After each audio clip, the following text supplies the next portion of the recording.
You've just hit play on a recording of your own voice. Maybe it's a voice note or a video clip. An instant, almost visceral feeling washes over you. What is that sound?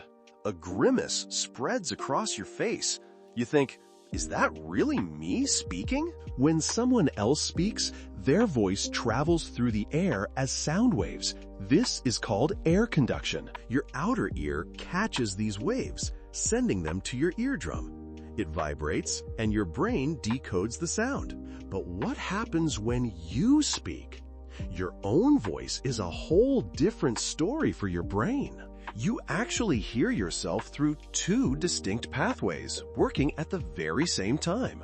First, some of your vocal vibrations escape your mouth and travel through the air, just like any other sound. But here's the crucial difference. Your voice also vibrates the bones in your own head. These skull vibrations send sound directly to your inner ear, bypassing the eardrum entirely. So your brain is receiving your voice from two sources simultaneously, air-traveled sound and bone-traveled vibrations. This creates a richer, deeper, and more resonant sound inside your head than what others perceive. It's like you're hearing your own personal internal remix, which is why it surprises you on playback. But what's truly happening inside your head when you speak? There's a secret sound pathway at play. It's called bone conduction. This amazing process changes how you perceive your own voice in real time. When you talk, your vocal cords vibrate. These vibrations don't just exit your mouth as airwaves. A significant portion travels directly through the bones of your skull, bypassing the ear canal entirely. This internal route sends sound straight to your inner ear, your cochlea, where sounds are processed. Think of it as your body's personal bass booster. It adds a depth and richness only you can hear. This bone conduction pathway is super efficient at transmitting lower frequencies, especially the deep tones around 100 to 300 hertz. That's why your voice sounds inherently deeper, fuller, and with more resonant bass to you when you speak. It's a private, internal concert.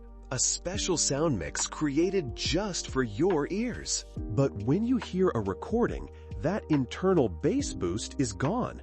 You're only hearing your voice through the air. Now, let's talk about what happens when you hit record. Your voice leaves your mouth and travels outward. A microphone is waiting there, ready to capture every single vibration. It's an external listener. But here's the crucial part.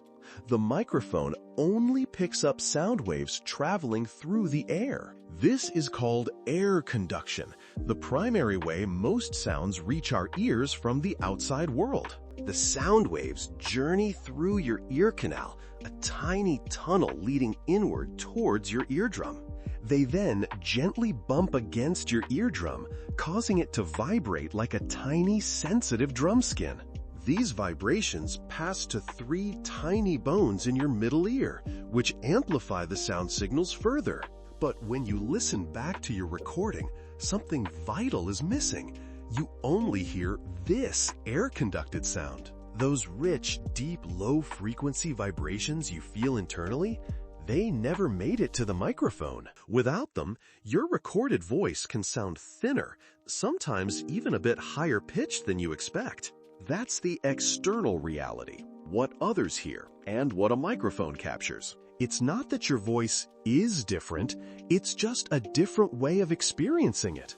Ever wondered why your recorded voice sounds so different? It's not just in your head, there's a real scientific reason. When you speak, you hear your voice in two distinct ways, simultaneously.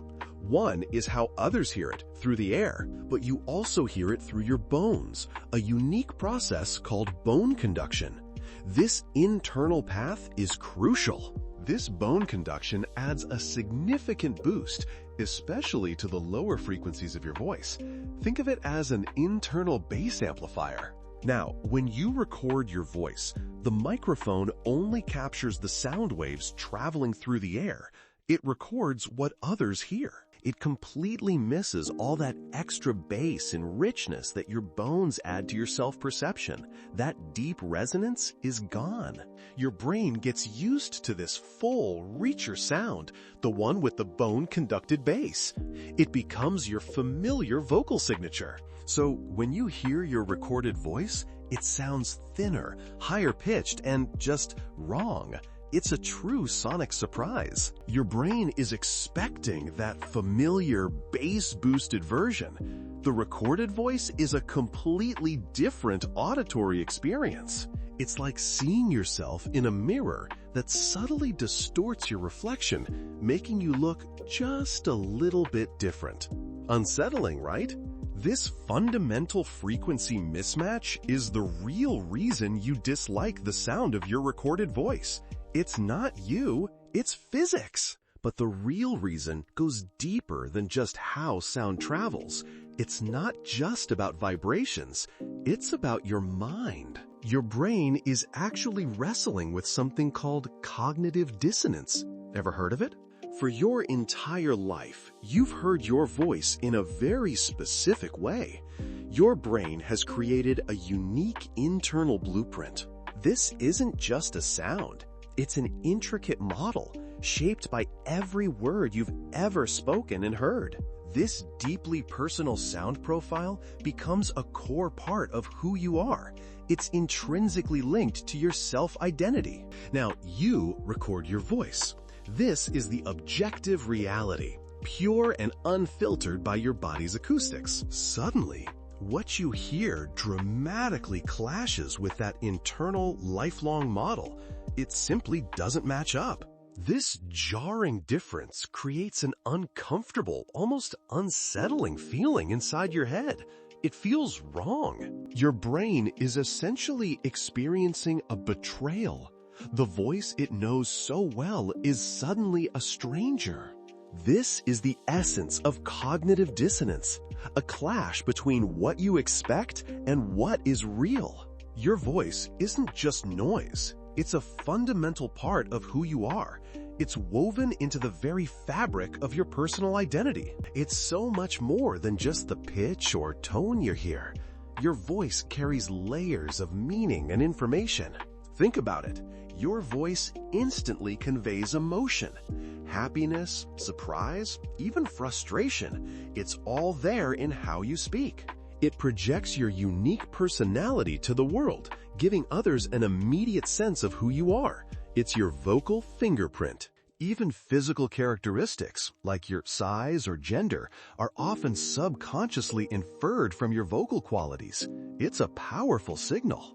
This makes your voice a crucial tool for how you present yourself. It's how you express your inner self outwardly. Because of this, your voice is deeply intertwined with your self-perception. It's fundamental to your sense of self. So when you hear your recorded voice and it sounds wrong or strange to you, it feels incredibly jarring. That perceived strangeness isn't just an auditory oddity.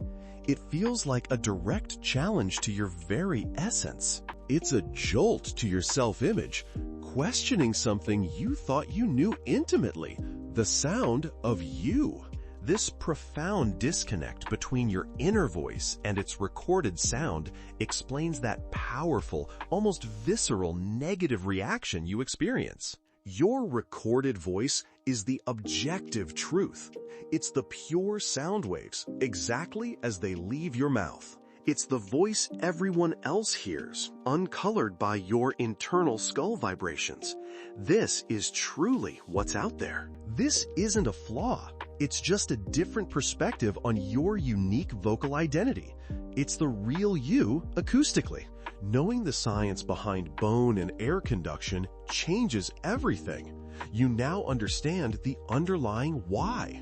This scientific understanding transforms initial shock into simple recognition. It's no longer a jarring surprise. You can mitigate that discomfort by accepting this objective reality. It's just how sound works. The more you listen to your recorded voice, the more your brain adapts. Repeated exposure is key for this process. Your brain starts to reconcile the two distinct perceptions. It builds new neural pathways to bridge the gap. This reconciliation bridges the gap between your internal sound and the external recording.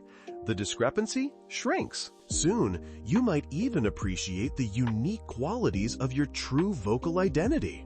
Embrace your authentic sound.